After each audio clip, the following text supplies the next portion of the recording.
So one of the important shifts that you see in city planning in Philadelphia in the 1960s is the rise of a more sort of participatory culture. That is, the people living in the neighborhoods whose neighborhoods are slated for destruction.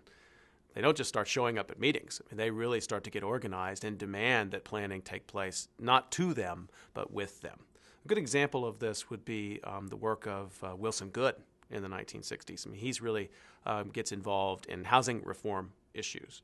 And as planning begins to take shape in the 1960s, sort of thinking forward to bicentennial celebration, Goode was at public meeting after public meeting after public meeting, raising the point that where they planned to put the bicentennial grounds happened to be a neighborhood that was going to have to be leveled, Mantua, to build it. And he makes this a civil rights issue. I mean, it was a civil rights issue, and he cast it as a civil rights issue. Neighborhood activists start asking difficult questions about things they're noticing: air quality, particularly, noise, available playground space.